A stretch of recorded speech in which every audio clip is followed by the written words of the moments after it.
और ये चाहते हैं कि आपको बिल्कुल पता ना लगने पाए कि आप ज्वालामुखी के मुंह पर बैठे और ज्वालामुखी फट चुका है।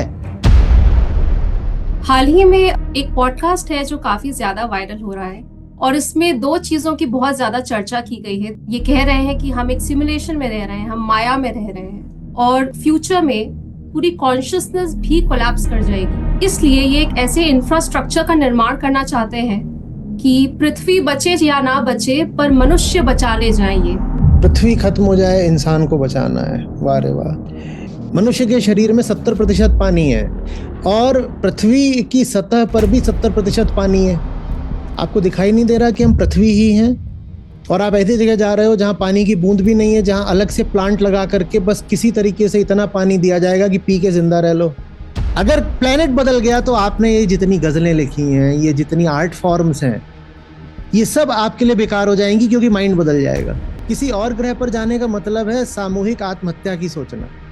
वो अपना रॉकेट पर बैठ करके अपना कुटुंब लेकर के और 2-4 दर्जन बच्चे लेकर के और अपने जैसे लोग लेकर के वो उड़ जाएंगे। आप बस जब वो लोग अपने रॉकेट में बैठ करके भाग रहे होंगे, एक फैन की तरह आप नीचे से खड़े होकर सेल्फी ले रहे होगे, ये मैं हूं और ये वो रॉकेट है और चारों तरफ मेरे अब ये दुनिया जल रही है और ये अपने रॉकेट में भाग रहे हैं। उस सपने को पूरी मानवता के सामने ऐसे दिखाया जा रहा है जैसे ये जितने 800 करोड़ लोगों की पृथ्वी पर आबादी है, ये सारे चले जाएंगे।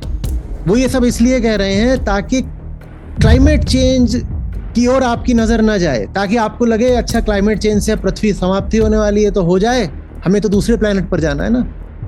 एक बात बस याद रख लीजिएगा।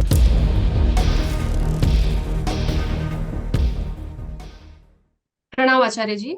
मेरा नाम अनुष्का है और मैं टेक्निकल और एथिकल एआई फील्ड में काम कर रही हूँ। हाल ही में एक पॉडकास्ट है जो काफी ज्यादा वायरल हो रहा है।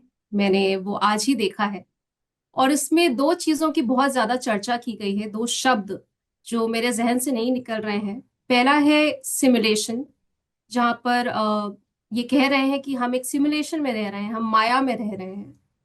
और साथ ही दूसरी बहुत ही विरोधाभास बात कही गई है कि फ्यूचर में humanity will be dead, humans will collapse. तो उसी के साथ साथ पूरी कॉन्शियसनेस भी कोलैप्स कर जाएगी। चेतना को ही इन्होंने कह दिया है मर जाएगी फ्यूचर में, ना कोई सवाल पूछने वाला होगा, ना सही जवाब मिलेंगे हमें। और इसलिए ये एक ऐसे इंफ्रास्ट्रक्चर का निर्माण करना चाहते हैं कि पृथ्वी बचे या ना बचे पर मनुष्य बचा ले जाएं। ये इनका पूरी एनर्जी, पूरे रिसोर्सेज उसी दिशा में अग्रसर हैं। तो प्रश्न मेरा यहाँ ये है कि जैसा कि आप कहते हैं कि वेस्टर्न वर्ल्ड को, पश्चिम को वेदांत का ज्ञान नहीं मिला, तो जो उन्हें बाहर दिखा उन्होंने उसी का बेहतरीन इस्तेमाल करके बड़ा से बड़ा कुछ खड़ा कर दिया। मगर इतना बेसिक फैक्ट, साइंस का एक इंसान जिसने इतना कुछ बड़ा बना दिया है, एक बेसिक फैक्ट जो एक बच्चा भी जानता है कि global warming is a serious concern, हम बचपन से पढ़ते आए हैं और आज दुनिया जिस कगार पर खड़ी है वो इंसानों की वजह से ही है। पूरे पॉडकास्ट में environment concern, global warming, carbon emission की कहीं कोई चर्चा नहीं की गई है। इंस्टेड ये बताने की कोशिश कर रहे हैं कि दुनिया बचे ना बचे, हम इंसानों को बचा ले जाएंगे। तो ये कैसी विचारधारा है कि साइंस का एक व्यक्ति फैक्ट्स को इतना मैनिपुलेट करके दुनिया के सामने रख रहा है और इतनी बेसिक बातों को कहीं ना कहीं छुपाने की कोशिश कर रहा है।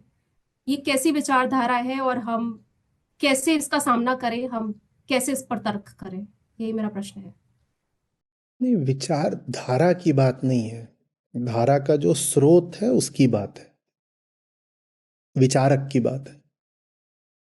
साइंस माने क्या होता है? साइंस माने यही तो कि ये जो बाहर आपके दुनिया है, ये जो मटेरियल वर्ल्ड है, वो अब आपके लिए ज्ञात हो गया, कॉम्प्रिहेंसिबल हो गया। ठीक है ना? पानी नीचे को क्यों गिर रहा है, सूरज की रोशनी पृथ्वी तक आने में समय क्यों ले रही है, चंद्र ग्रहण क्यों लग जा रहा है, ये सब बातें हो सदा से रही थी। अब आपने जान लिया कि क्यों और कैसे होती हैं, इसको विज्ञान कहते हैं। तो उससे आप भीतर से कोई ज़्यादा स्पष्टता थोड़ी ही हासिल कर लोगे। आप खुद को लेकर के बहुत उलझे हुए हो सकते हो। विचार का जो स्रोत है, विचारक, वो भीतरी अंधेरे में एकदम डूबा हुआ हो सकता है, फिर भी बहुत संभव है कि उसे विज्ञान में कुछ महारत हासिल हो। बिल्कुल संभव है। तो विज्ञान से आप बेहतर इंसान नहीं बन जाते, बिल्कुल भी नहीं। बल्कि आप अगर आदमी ही गड़बड़ हो तो आप विज्ञान का इस्तेमाल भी सबसे गिरे हुए कामों के लिए करते हो। ये अ, हमारी भूल रहती है सोचना कि कोई वैज्ञानिक है तो आदमी भी बढ़िया होगा। ऐसा कुछ भी नहीं है। हुँ? ठीक है, विज्ञान से बाहरी अंधविश्वास हटते हैं, पर सबसे भयानक और खतरनाक अंधविश्वास तो भीतर होता है ना, उसका नाम होता है अहंकार। और विज्ञान से वो नहीं हटता। और जहाँ अहंकार होता है वहाँ कामना होती है। अहंकार माने अपूर्णता। जहाँ पूर्णता है वहाँ दुनिया को लेकर कामना उठेगी कि दुनिया का कोई विषय मिल जाए तो मेरी अपूर्णता दूर हो जाए। हम गीता सत्रों में गाते हैं ना, जब काम भरा हो आँख में तब सच नज़र नहीं आता है। आप कह रहे हो बच्चा भी जानता है कि आज दुनिया बिल्कुल विनाश के मुहाने पर खड़ी है, क्लाइमेट क्राइसिस, सब जानते हैं।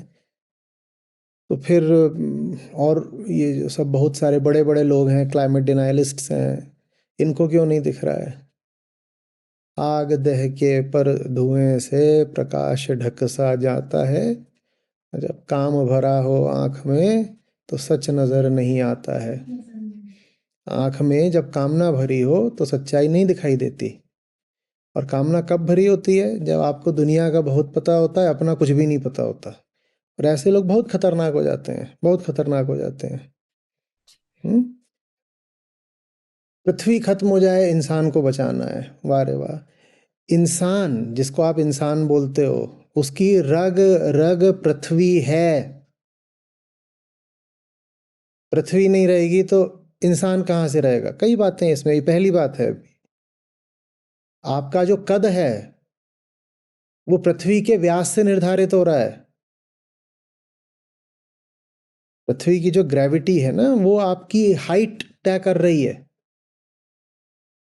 पृथ्वी की ग्रेविटी जो है, और पृथ्वी की ग्रेविटी उसके रेडियस से आ रही है। पृथ्वी का रेडियस तय कर रहा है कि आपके शरीर में मांसपेशियां कितनी होंगी। अच्छा बताइए, आपका जो मसल मास है वो टोटल मास का एक पर्टिकुलर परसेंटेज ही क्यों होता है? आपने अपना बॉडी मास एनालिसिस कभी कराया हो तो उसमें आता है बॉडी में इतना फैट है, इतना स्केलेटल मास है और इतना मसल मास है, ऐसे आता है। तो जो आपका मसल मास आता है, चाहे जितना भी आता हो, 45%, 70%, यही सब रहता है लोगों का। तो वो उतना ही क्यों आता है? क्योंकि उसका संबंध पृथ्वी के व्यास से है, डायमीटर से है। ग्रेविटी तय करती है आपको कितनी मसल चाहिए। अगर ग्रेविटी ज़्यादा होती तो आपकी थाई मसल्स, आपकी काफ मसल्स और मजबूत चाहिए होती चलने के लिए। अगर ग्रेविटी बहुत ज़्यादा होती तो आपका शरीर बहुत दूसरे तरीके से इवॉल्व करता। और ब्रेन भी शरीर ही है ना, ब्रेन भी शरीर है। ग्रेविटी दूसरी होती तो ब्रेन भी दूसरे तरह से इवॉल्व करता। ब्रेन दूसरे तरीके से इवॉल्व करता तो जिसको आप थॉट या कॉन्शियसनेस बोलते हो वो भी दूसरी होती। तो इंसान का तन और मन दोनों पृथ्वी ही हैं। आप मालूम है क्या हो? पृथ्वी की सतह पर चल रही बहुत मामूली गतिविधि, उसको बोलते हैं इंसान। 6400 किलोमीटर पृथ्वी का रेडियस है। और जो पृथ्वी की क्रस्ट है, जो पृथ्वी का बिल्कुल बाहरी छिलका है, टॉप सॉइल से भी जरा सा ऊपर वाला, उस पर कुछ नन्हे नन्हे कीड़े रेंग रहे होते हैं। और वो वहां कुछ ऐसे ही अपना इधर उधर कुछ कुछ कुछ कुछ कुछ कुछ कर रहे हैं, उसको इंसान बोलते हैं। पृथ्वी की सॉइल के ऊपर कुछ ऐसे ही एक्टिविटी चल रही होती है, उस एक्टिविटी को कहते हैं द ह्यूमन बीइंग। आपकी क्या औकात है 6400 किलोमीटर के रेडियस के सामने? आप हो 5 फीट 6 फीट के, और आप जिस चीज पर खड़े हो उसका रेडियस देखिए, तो उसकी सरफेस पर आप बिल्कुल एक मिनिस्क्यूल प्रेजेंस हो, और आपकी जो पूरी प्रेजेंस है वो आपके प्लेनेट, आपके ग्रह ने ही तय करी है। आपकी आंखों का जो पूरा कॉन्फ़िगरेशन है वो इस प्लेनेट ने तय करा है। बताता हूं कैसे। पृथ्वी अगर सूरज से ज्यादा दूर होती तो आपकी आंखों को जरूरत पड़ती और ज्यादा शार्प होने की, क्योंकि रोशनी कम होती। पृथ्वी अगर सूरज के ज्यादा पास होती तो भी आपकी आंखें अलग होती, क्योंकि रोशनी ज्यादा होती। तो फिर आंखें में आपके जो रॉड्स का, कोन्स का, रेटिना का जो साइज है वो सब दूसरे तरीके का होता। आपकी खाल दूसरी होती अगर पृथ्वी सूरज के ज्यादा पास होती, क्योंकि रेडिएशन ज्यादा होता, तो खाल भी दूसरे तरीके की होती। ठीक वैसे जैसे जो लोग इक्वेटर पर रहते हैं और जो लोग ज़्यादा टेम्परेट रीजन्स में रहते हैं उनकी खाल अलग अलग होती है ना, खाल की मोटाई, खाल का रंग सब अलग हो जाता है। तो वैसे ही आप अगर सूरज से दूर रह रहे होते, आप किसी और ग्रह पर होते, तो आपकी खाल, आपकी आंखें, आपके होंठ, आपके बाल सब अलग होते। ये सब तो छोड़ दो, मैं कह रहा हूं आपका ब्रेन ही अलग होता, माने इंसान की कॉन्शियसनेस ही दूसरी होती अगर वो पृथ्वी पर नहीं होता। पृथ्वी और मनुष्य एक ही बात है। जैसे पृथ्वी में अलग अलग सतहें होती हैं ना, तो वैसे ही सबसे ऊपरी सतह के ऊपर एक और सतह है, उस सतह को आप कह सकते हो द ह्यूमन लेयर। हम वो हैं। बस इस सतह को गुमान हो गया है कि वो पृथ्वी से भिन्न है। इस सतह को गुमान हो गया है कि वो पृथ्वी से भिन्न है, और वो किसी और ग्रह पर भी चली जाएगी तो वो बची रहेगी। प्याज के छिलके को लग रहा है कि उसको केले के ऊपर बांध दोगे तब भी वो जिंदा रहेगा। भाई तू प्याज का छिलका है, तू प्याज का छिलका है, तू जिंदा ही तभी तक है जब तक तू प्याज के ऊपर है। जिस दिन तुझे केले के ऊपर बांध दिया गया तू मर गया। इसी तरह मनुष्य भी तभी तक जिंदा है जब तक वो अपनी प्याज माने अपनी पृथ्वी के ऊपर है। हम भी इस पृथ्वी के एक छिलके ही हैं। जब तक हम पृथ्वी के ऊपर हैं तब तक हम हैं, उसके बाद हम नहीं हैं। और ये बात बहुत सीधी है। आपका जो ब्लड प्रेशर है वो कैसे तय होता है? वो एटमॉस्फेरिक प्रेशर से तय होता है। और एटमॉस्फेरिक प्रेशर किससे तय होता है? वो ग्रेविटेशनल पुल से तय होता है। आपका दिल कितना धड़क रहा है वो तय होता है इससे कि एटमॉस्फेरिक प्रेशर कितना है और आपकी बॉडी का साइज कितना है। उससे आपका हार्ट रेट तय होता है। अगर अगर पृथ्वी बदल गई तो ये आपका जो दिल धड़क रहा है ये धड़केगा कैसे? आप कहीं और चले जाओगे, दिल का धड़कना ही बंद हो जाएगा। आप किसी ऐसी जगह चले गए जहाँ रेडियस बहुत कम है, तो वहाँ एटमॉस्फेरिक प्रेशर भी कम होगा। जब एटमॉस्फेरिक प्रेशर कम होगा तो आपकी जो नसें हैं जो खून लेकर के घूम रही हैं उनका प्रेशर एटमॉस्फेरिक प्रेशर से ज़्यादा हो जाएगा, आपकी सारी नसें फट जाएंगी। ठीक वैसे जैसे जब आप पहाड़ों के ऊपर जाते हो तो कई बार नाक से खून आ जाता है ना। क्यों आ जाता है नाक से खून? क्योंकि एटमॉस्फेरिक प्रेशर कम हो गया, आपका शरीर फटना शुरू हो जाता है। आप किसी दूसरे प्लेनेट पर जाओगे आपका शरीर फटने लगेगा। दूसरी ओर आप जुपिटर जैसी किसी जगह पर पहुंच गए जहां पर ग्रेविटी बहुत ज्यादा है, तो एटमॉस्फेरिक प्रेशर हो सकता है इतना ज्यादा हो कि आपकी ये जितनी ब्लड वेसल्स हैं वो सब कंप्रेस हो जाएं। और मैं बहुत बेसिक साइंस की बात कर रहा हूं, आप इसमें और आगे पढ़ोगे तो मामला और नुआंस्ड है। कहीं और चले जाओगे तो देखने में भी तकलीफ आने वाली है, सांस लेने में भी, खाने में। आप जो वनस्पतियां खाते हो, आप मिनरल्स और केमिकल्स खा के तो जी नहीं सकते। आप सब जो चीजें खाते हो पृथ्वी पर पैदा होती हैं, कहीं और कैसे पैदा हो जाएंगी? कैसे हो जाएंगी? मनुष्य और पृथ्वी दो नहीं है। आप इस पृथ्वी पर रहते नहीं हैं, आप ये पृथ्वी हैं। पृथ्वी आपका घर नहीं है, पृथ्वी आपका केंद्र है, पृथ्वी दिल है आपका। प्याज का छिलका सोच रहा है मैं प्याज पर रहता हूं। प्याज का छिलका सोच रहा है मैं तो प्याज पर बस रहता हूं। तुम रहते नहीं हो प्याज पर, तुम प्याज हो। यहां से बाहर जाकर के अगर कुछ बचेगा भी तो वो मनुष्य नहीं होगा, वो मनुष्य से मिलती जुलती कोई चीज होगी। उसे आप ह्यूमैनॉइड बोल सकते हैं। वो ह्यूमन नहीं होगा, उसका कद भी दूसरा होगा, उसका ब्रेन भी दूसरा होगा। वो सारी चीजें जो आपको पता है ना, आप हमारे हमारे हम हमारे हस्ती में पूरा एक एक माइंड बॉडी रिलेशनशिप चलती है। हम साइकोसोमेटिक जीव हैं। आपका माइंड बॉडी से माने मटेरियल से जबरदस्त तरीके से प्रभावित रहता है। हम साइकोसोमेटिक लोग हैं, साइको और सोमा, माइंड और बॉडी। बॉडी मटेरियल है, मटेरियल अगर बदल गया तो माइंड बदल जाएगा। अगर प्लेनेट बदल गया तो आपने ये जितनी गजलें लिखी हैं, ये जितनी आर्ट फॉर्म्स हैं, ये सब आपके लिए बेकार हो जाएंगी, क्योंकि माइंड बदल जाएगा। आप कुछ और हो जाओगे। किसी और ग्रह पर जाने का मतलब है सामूहिक आत्महत्या की सोचना। वो स्पीशीज दूसरी होगी, वो आप नहीं होंगे। अगर बचे तो कहीं और जाकर बचे तो याद रखना, अगर किसी भी ग्रह पर इतनी ही फेवरेबल स्थितियां होती जीवन के पनपने की, तो अब तक पनप गई होती। वो सब ग्रह बंजर पड़े हैं। इससे पता क्या चलता है कि वहां जीवन के पनपने की संभावना अपने आप में बहुत कम है। अब आप वहां जाकर उसको आर्टिफिशियली कॉलोनाइज करना चाहते हो।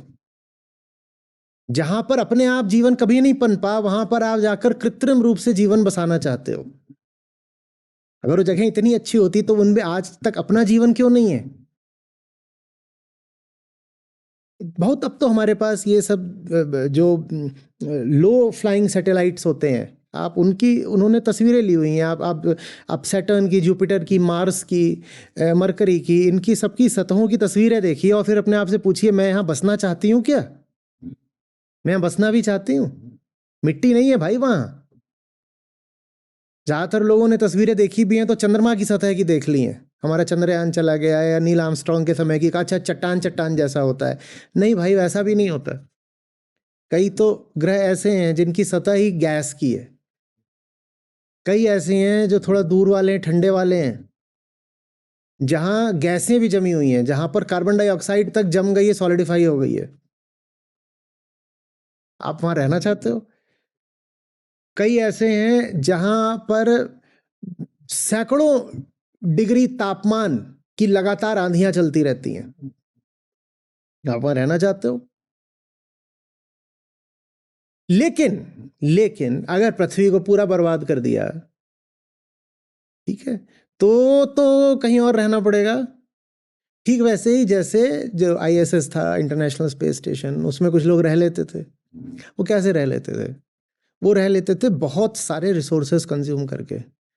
ये पहली बात। और दूसरी बात, कितने रह लेते थे? तो जो लोग बातें कर रहे हैं ना कि हम कहीं और चले जाएंगे और वहां पर हम अपनी दुनिया बसाएंगे, वो ये नहीं कह रहे कि आप सब चले जाओगे। वो ये कह रहे हैं कि वो चले जाएंगे क्योंकि उनके पास पैसा है। आप थोड़ी चली जाओगी, मैं थोड़ी चला जाऊंगा। वो अपना रॉकेट पर बैठ करके अपना कुटुंब लेकर के और 2-4 दर्जन बच्चे लेकर के और अपने जैसे लोग लेकर के वो उड़ जाएंगे, क्योंकि ये एक हाईली रिसोर्स इंटेंसिव काम है। आप और मैं थोड़ी उड़ जाएंगे। इस पृथ्वी की करोड़ों प्रजातियां, जिनमें मनुष्य भी शामिल है, हमें तो नीचे छोड़ दिया जाएगा मरने के लिए। और बच कौन रहा है? वही जिसने पृथ्वी में आग लगाई, वो बच जाएगा। क्यों? क्योंकि हमने उसे अपना आदर्श, अपना भगवान मान रखा है। वो बच जाएगा, वो हमारे ही सारे संसाधन लेकर के उड़ जाएगा और वो अपना कहीं जा कर के किसी स्पेस स्टेशन में या किसी प्लेनेट की सतह पर किसी तरीके से अपनी कुछ बची खुची जिंदगी 10-20 साल काट देगा। बहुत चंद मुट्ठी भर लोग हैं जो जाकर उदाहरण के लिए मार्स पर सफलतापूर्वक किसी कदर जी सकते हैं। बहुत कम लोग। पर उस सपने को पूरी मानवता के सामने ऐसे दिखाया जा रहा है जैसे ये जितने 800 करोड़ लोगों की पृथ्वी पर आबादी है, ये सारे चले जाएंगे और सब जो जीव जंतु हैं बाकी वो भी चले जाएंगे। और 70% जो जीव जंतुओं की आबादी हो तो समुद्र में रहती है। तो हमें वो शायद ये बताया जा रहा है कि हम अपने समुद्रों का सारा पानी भी ले जाएंगे, उसमें जितने जीव जंतु हैं और जल राशि है वो सारी हम वहां ले जाएंगे। एक्वेटिक लाइफ जो है वो सारी जो है हम रॉकेट पे लाद करके मार्स ले जाएंगे, है ना। आम आदमी नहीं जानने वाला। आम आदमी छोड़िए, जब तक आप टॉप 0.00000000001% में नहीं है, आपके लिए कोई स्कोप नहीं है पृथ्वी से कहीं जाने का, वो बहुत महंगा काम है, क्योंकि जाने ही नहीं वाले हो, बात वहां बसने की हो रही है। उसमें प्रति व्यक्ति करोड़ों अरबों रुपए का खर्चा है, आप कहां से दे दोगे? और उस खर्चे के बाद भी आपको जो जीवन मिलेगा वो ह्यूमन का नहीं, ह्यूमनॉइड का मिलेगा। जो लोग आपको ये सपना बेच रहे हैं, उनकी मक्कारियों के आर पार देखो, वो मानवता के अपराधी हैं। वो ये सब इसलिए कह रहे हैं ताकि क्लाइमेट चेंज की ओर आपकी नजर ना जाए, ताकि आपको लगे अच्छा क्लाइमेट चेंज से पृथ्वी समाप्ति होने वाली है तो हो जाए, हमें तो दूसरे प्लेनेट पर जाना है ना। अपने घर में आग लगी हुई है, इससे आप बेखबर हो जाओ, इसलिए आपको दूसरे घर का सपना बेचा जा रहा है। और घर में आग क्यों लगी हुई है? क्योंकि उस आग पर हाथ सेकने वाले लोग मौजूद हैं जो आपको और प्रोत्साहित कर रहे हैं, हाँ और आग लगाओ और आग लगाओ, और बच्चे पैदा करो, और बच्चे पैदा करोगे तो दो फायदे होंगे। पहली बात, हमें चीप लेबर मिलेगा अपनी फैक्ट्रीज के लिए, और दूसरी बात, कंज्यूमर्स भी तो होने चाहिए, तो और बच्चे पैदा करो। न तो क्लाइमेट चेंज कोई समस्या है, न पॉपुलेशन एक्सप्लोजन, न कंज्यूमरिज्म। अमेरिका, जो एवरेज अमेरिकन है, वो जितना कंजम्पशन करता है उतना अगर पृथ्वी का हर प्राणी करने लगे तो 6 पृथ्वियों की जरूरत पड़ेगी। और ये सब जो लोग हैं ये द ग्रेट अमेरिकन ड्रीम ही बेच रहे हैं चारों तरफ, और ये चाहते हैं कि आप बिल्कुल बेहोश रहो, आपको बिल्कुल पता ना लगने पाए कि आप ज्वालामुखी के मुंह पर बैठे हो और ज्वालामुखी फट चुका है। ये चाहते ही नहीं कि आपको इसकी जरा भी भनक लगे। आदमी अपने क्षुद्र स्वार्थ के लिए कितना भी गिरने को तैयार हो जाता है। आपको क्या लगता है जो चीजें आप अपनी जिंदगी में प्यारा मानते हो सब वैसे ही चल लेंगी? नहीं चल लेंगी।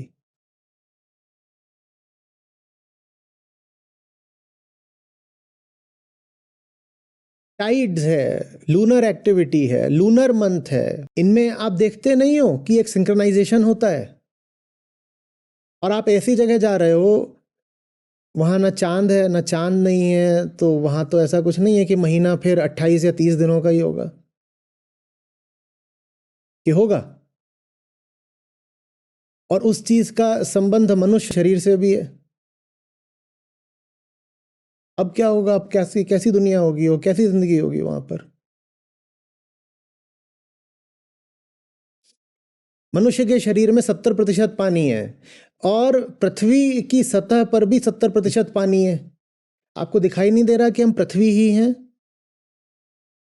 और आप ऐसी जगह जा रहे हो जहां पानी की बूंद भी नहीं है, जहां अलग से प्लांट लगा करके बस किसी तरीके से इतना पानी दिया जाएगा कि पी के जिंदा रह लो। पर हम 70% पानी हैं शरीर से, और 70% पानी है हम अपने ग्रह पर भी। बहुत संबंध है भाई। आपके वोकल कॉर्ड्स जो एक्टिविटी करते हैं और हवा की जो डेंसिटी है, इसमें रिलेशन है। क्योंकि आपको जो वेव पैदा करनी है उसको एयर को मीडियम बनाकर चलना है, तो उस वेव में जो एनर्जी होनी चाहिए वो डिपेंड करेगी एयर की डेंसिटी पर। दूसरी जगह आप बात कैसे कर लोगे किसी और से? आप ऐसी जगह जाना चाहते हो जहां आप बात ही ना कर पाओ?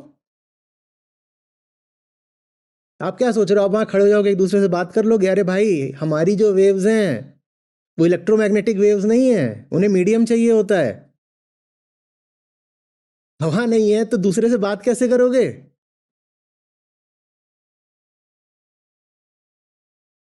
और आपकी ये कानों के पर्दे हैं। आपको पता है, आप खड़ी रह लेती हो, उसकी वजह ये है कि यहाँ और यहाँ एक फ्लूइड होती है जो आपके शरीर का बैलेंस बनाने में मदद करती है। और वो कैसे काम करती है? वो प्रेशर को मेजर करके काम करती है, एटमॉस्फेरिक प्रेशर। आप जब ऐसे गोल गोल घूम जाते हो तो चक्कर आता है ना, आप गिरने लगते हो ना, होता है ना, आप खड़े खड़े ऐसे बार बार घूमिए, चक्कर आता है। क्यों क्यों गिरने लग जाते हो? क्योंकि वो जो फ्लूइड है वो बिल्कुल डिस्टर्ब हो गई होती है, तो आप रुक भी जाते हो तो फ्लूइड ऐसे ऐसे ऐसे ऐसे, बाल्टी का पानी है, बाल्टी पानी हिला दो तो पानी थोड़ी देर तक हिलता रहता है ना, तो वैसी वो जो फ्लूइड है यहाँ हिलती रहती है, तो आपको फिर चक्कर सा आ जाता है। और वो जो फ्लूइड है वो काम ही करती है एटमॉस्फेरिक प्रेशर को अकाउंट में लेकर के।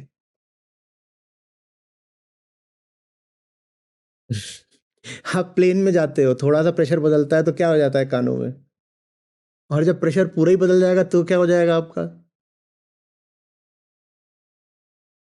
अच्छा, आप अपनी पैथ लैब में जाती हैं, आप अपना अपना वो कराती हैं कि बॉडी कंपोजिशन और क्या मिनरल्स विटामिन सब मेरे नापो, तो आप अगर देखोगे कि कितने तरीके के मिनरल्स शरीर को चाहिए होते हैं, आप हैरान रह जाओगे। कई कई दर्जन। भारत में उतनी ज़्यादा हेल्थ अवेयरनेस नहीं है, नहीं तो शरीर में जिंक, मैग्नीशियम, मैंगनीज ऐसे आप गिनने लग जाओगे तो कई दर्जन एलिमेंट्स निकलेंगे, फिर कई कंपाउंड्स भी निकलेंगे, कई आयोडाइड्स हैं, ये हैं वो हैं, सब जो आपको चाहिए होते हैं, और उन्हीं से आप बने हो क्योंकि वो यहाँ की मिट्टी में मौजूद हैं। और अगर वो यहाँ की मिट्टी में मौजूद ना होते तो आपको नहीं मिलते, तो आपको डिफिशियंसी हो जाती, तो आप मर जाते। आप जहाँ जा रहे हो वहाँ की मिट्टी में ये सब मिनरल्स, एलिमेंट्स, कंपाउंड्स मौजूद हैं, और नहीं मौजूद है तो आप जी कैसे लोगे? पैकेज्ड फूड पर।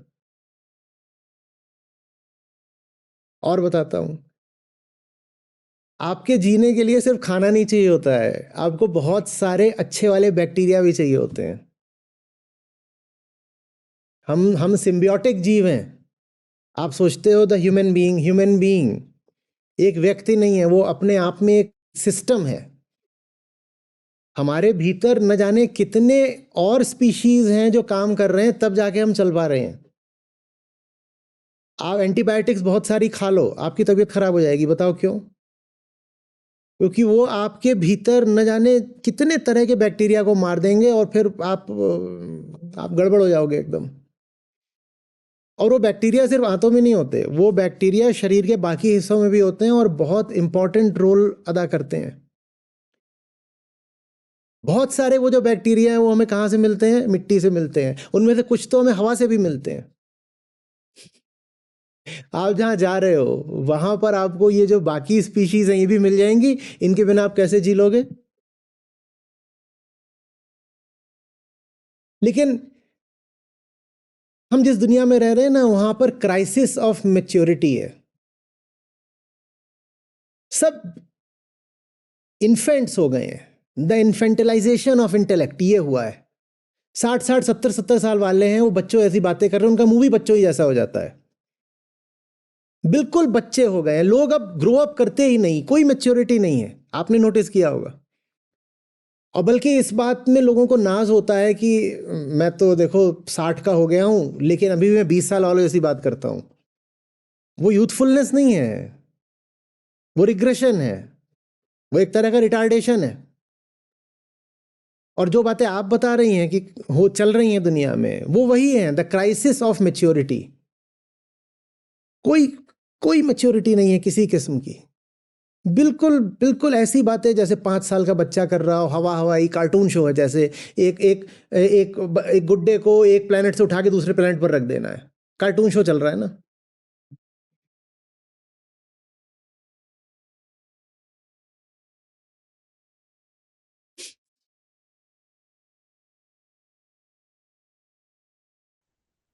आचार्य जी, बच्चे तो फिर भी प्रश्न उठा लेते हैं, पूछ लेते हैं, पर ये जनता कैसी है जिसने ऐसों को गद्दी पर बिठा रखा है, जो कहते हैं कि climate crisis is just an नहीं, एल्यूजन। ये जनता ऐसों का ही निर्माण है।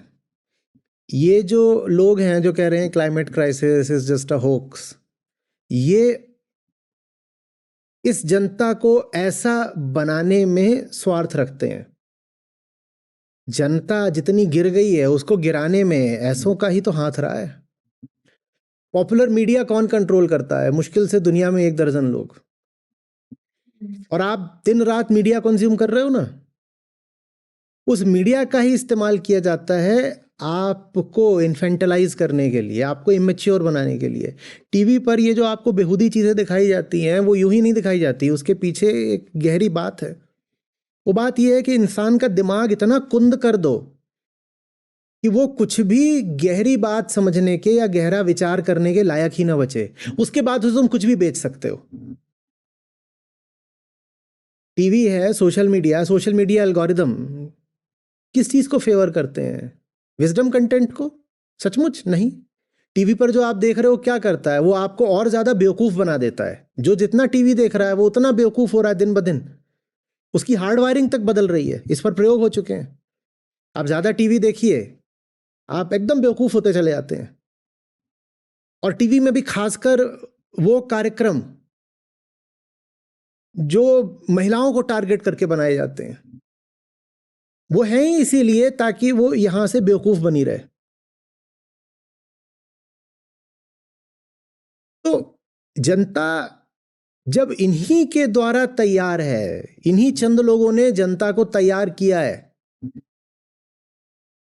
तो जनता तो बेवकूफ होगी ना। आप सोचते हो आपका दिमाग आपका है, आपका दिमाग आपका नहीं है। आपका दिमाग दुनिया के करीब 12, 15 या 20 लोग होंगे, आपका दिमाग उन्होंने तैयार किया है। आपका दिमाग आपका अपना नहीं है। आप बेवकूफ बनाए गए हो। आपको लग रहे हो कि आपको लग रहा है आपकी अपनी जिंदगी, आपकी अपनी जिंदगी है ही नहीं। आप सब कुछ वही कर रहे हो जो दूर बैठी ताकतें आपसे करवाना चाहती हैं।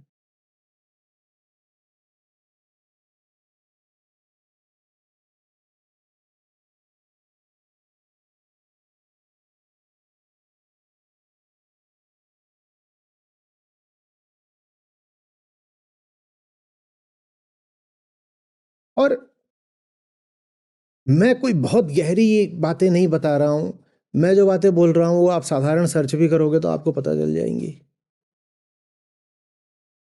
हम्म न जाने कितनी किताबें हैं जो आपको सीधे सीधे बता देंगी। आप इवोल्यूशन थोड़ा सा पढ़ लीजिए तो वो आपको बताएंगी कि कैसे कोई भी स्पीशीज इवॉल्व करती है बाहरी स्थितियों के साथ एक डायलेक्टिकल एंगेजमेंट से, है ना। तो ये तो शायद 7वीं 8वीं का बच्चा भी जान जाएगा कि ये क्या बातें हो रही हैं। दूसरा प्लेनेट होगा तो इंसान थोड़ी होगा उस पर, फिर दूसरे प्लेनेट होगा तो फिर उस पर एलियंस होंगे। आप अपनी सब ये साइंस फिक्शन भी जो बनाते हो उसमें क्या ये दिखाते हो कि दूसरे प्लेनेट से या गैलेक्सी से कोई आया है तो इंसान आया है? कभी दिखाते हो? दिखाते हो एक भद्दा सा एलियन है, यही तो दिखाते हो। तो माने दूसरे प्लेनेट पर जो होता है वो एक भद्दा सा एलियन होता है। वही आप भी बन जाओगे अगर आप किसी कदर वहां पहुंच भी गए और बच भी गए। पहली बात तो पहुंच नहीं सकते आप बस एक फैन की तरह, जब वो लोग अपने रॉकेट में बैठ करके भाग रहे होंगे, एक फैन की तरह आप नीचे से खड़े होकर सेल्फी ले रहे होगे, ये मैं हूं और ये वो रॉकेट है, और चारों तरफ मेरे अब ये दुनिया जल रही है और ये अपने रॉकेट में भाग रहे हैं, और मैं अभी भी नीचे खड़ा होकर के एक फैन की तरह सेल्फी ले रहा हूं। वो भाग भी रहे होंगे तो बहुत सारे लोग उनकी चरण वंदना करके कह रहे होंगे, sir sir sir sir sir please sir, autograph sir.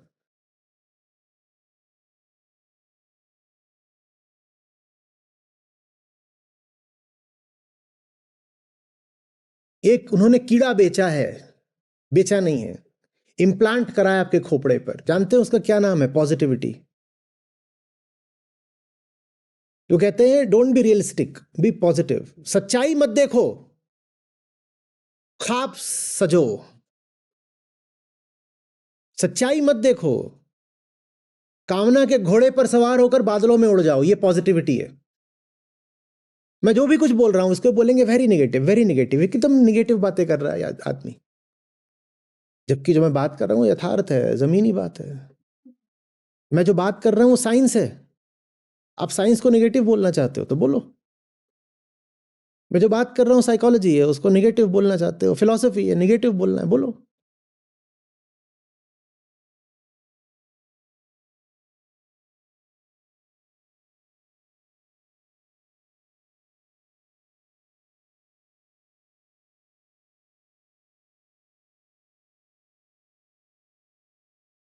Titanic जब डूब रहा था ना, तो फिर लोगों ने मांग करी कि संगीत सुनाओ। इंसान वो शय है।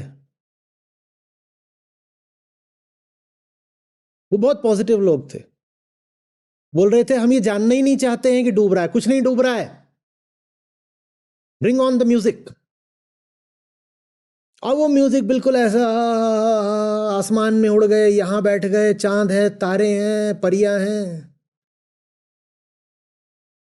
और पानी था बढ़िया ठंडा ठंडा, अटलांटिक वाला, इतना ठंडा कि उस पे आइसबर्ग घूम रहा था।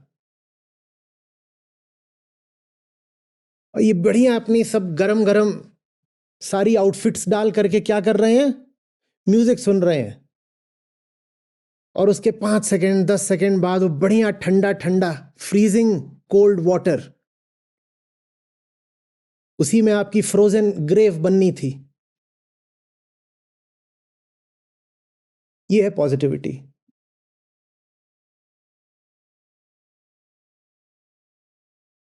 Human consciousness is too precious to be left to the fate of a single planet. So we need to disperse the seeds of humanity across planets and galaxies.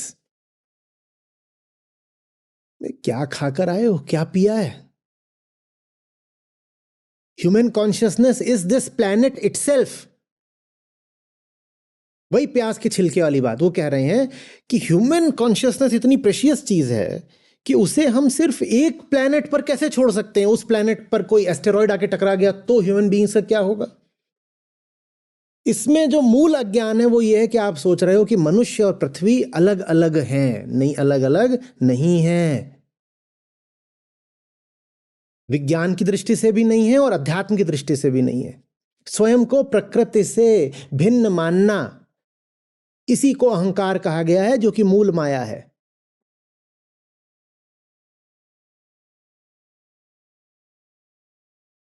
लेकिन सुनने में बात कितनी इंप्रेसिव लगती है ना, human consciousness is just too precious to be tied to the fate of a solitary planet. Let's hedge our risks. Let's take humanity to diverse planets so that we survive, even in the case of a catastrophic event involving a couple of planets. We'll still survive because we have diversified. ये stock trading कर रहे हो, hedging, तुम्हें existence और trading में अंतर नहीं समझ में आता? तुमने लिविंग को ट्रेडिंग मान लिया।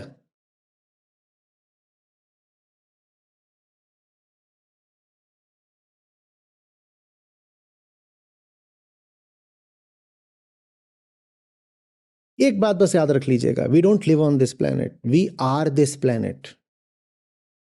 Either the two of us live together और we go down together, because we are not two at all, we are one.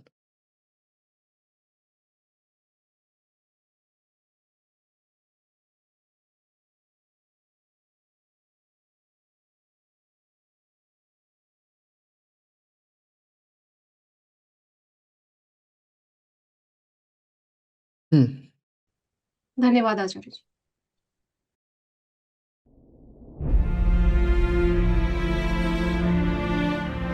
मेरा नाम अभिषेक है, मैं दिल्ली से हूँ। मैं आचार्य जी के साथ 2020 से जुड़ा हुआ हूँ। पहला सत्र मैंने दिवाली का सत्र अटेंड किया था बौद्ध स्थल में। आचार्य जी के सत्रों के बाद जो एक तरीका सिखा रहे हैं खुद को समझने का, वो समझने का एक प्रयास है आचार्य जी से जुड़ने के बाद। मैं पर्सनली आचार्य जी से स्ट्रेंथ ड्रॉ करता हूँ कि जिससे मैं सीख रहा हूँ वो उस व्यक्ति में डर नहीं है, तो उससे मुझे भी प्रेरणा मिलती है एक निडरता की ओर बढ़ने का। आचार्य जी को जब मैं देखता हूँ तो मुझे विवेकानंद, भगत सिंह, सोक्रेटिस, इन सब का ध्यान आता है कि अगर टाइम ट्रैवल करके किसी को विवेकानंद के साथ, भगत सिंह जी के साथ काम करने का मौका मिले या उनके सामने बैठने का मौका मिले, तो ये उस तरह की कुछ एक घटना बीत रही है और इससे मुझे बहुत लाभ हो रहा है। Thank you.